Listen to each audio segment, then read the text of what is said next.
साथियों नमस्कार। साथियों, एक और सहारा पीड़ित निवेशक इस दुनिया से चल बसा। साथियों, तमाम घटनाएं देश में हुई। लगभग 4,000-5,000 कार्यकर्ता, जमाकर्ता, पीड़ित निवेशक जो भी थे, ऐसे 4-5 हज़ार लोगों ने आत्महत्याएं किया। तरह तरह की घटनाएं घटी। एक घटना साहब और हुई है जो दैनिक जागरण जमशेदपुर से प्रकाशित हुई है। साथियों, जगदीश राव 42 वर्ष, सीताराम डेरा थाना क्षेत्र के नीति बाग कॉलोनी निवासी,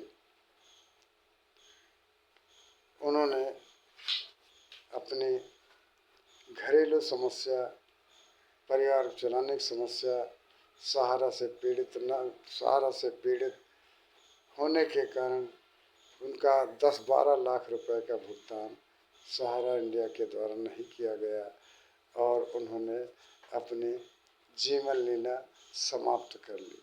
साथियों, यह दुखद घटना बहुत ही झकझोर रही है कि हमारे सहारा इंडिया के प्रबंध तंत्र के लोगों को आंसू क्या पसीना भी नहीं आता है, दो मीठे शब्द भी नहीं आते, आश्वासन भी नहीं देते। ऐसे तड़प तड़प के गरीब मर रहा है और हमारे देश की सरकारें कोई ध्यान ही नहीं दे रहे हैं। साथियों, जो इनके चाचा आनंद राव जी ने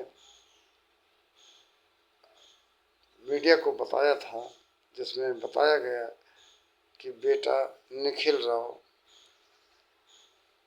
10-12 लाख रुपए की समस्या है।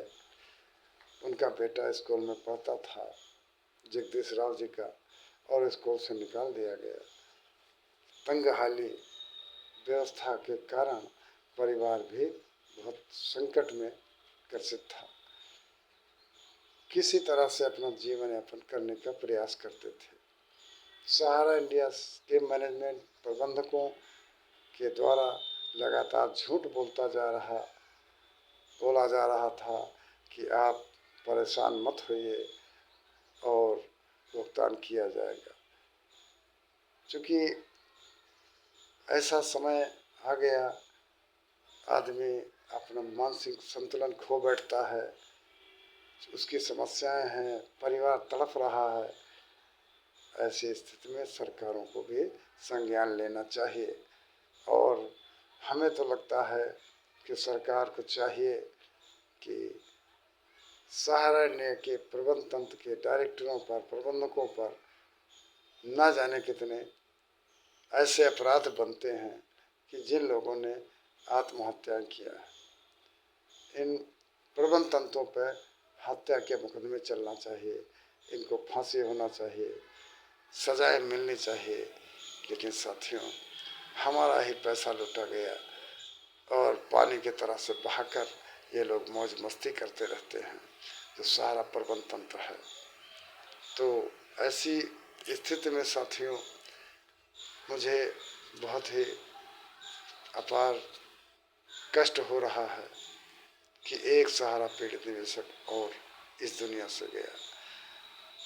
मैं ईश्वर से यही कामना करता हूँ, प्रार्थना करता हूँ कि मृत आत्मा को ईश्वर अपने चरणों में स्थान दे और परिवार को दुख सहन करने की शक्ति दे।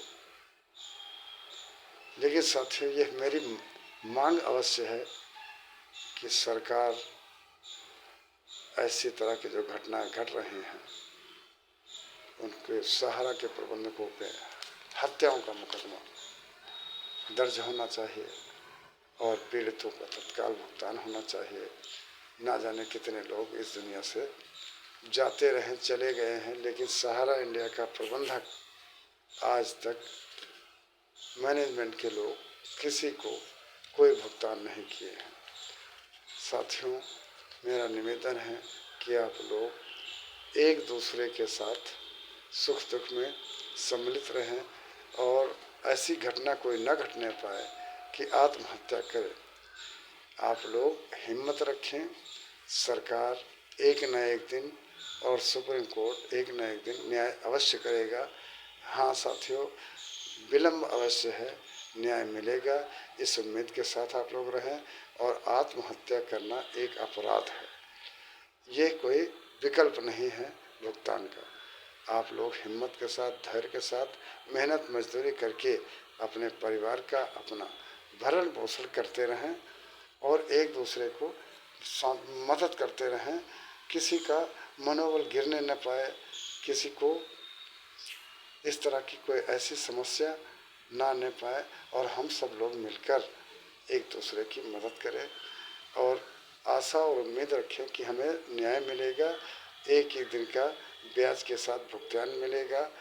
और इसके जिम्मेदार तो बनते हैं ओपी श्रीवास्तव, सहारा इंडिया के director OP Srivastava, DK Srivastava, Swapna Rai, ऐसे लोग, जेबी राय, जो भी प्रबंध तंत्र में जिम्मेदार डायरेक्टर्स हैं, मैनेजर्स हैं, इन सब के ऊपर इन आरोपों से बच नहीं सकते हैं। इनके ऊपर ये आरोप और केस चलना चाहिए। मैं इन्हीं बातों के साथ अपनी बात समाप्त करता हूँ। और आप लोग, आपकी आवाज़ DL यादव 4748 यूट्यूब चैनल है, इसको लाइक करें, शेयर करें, कमेंट करें। धन्यवाद।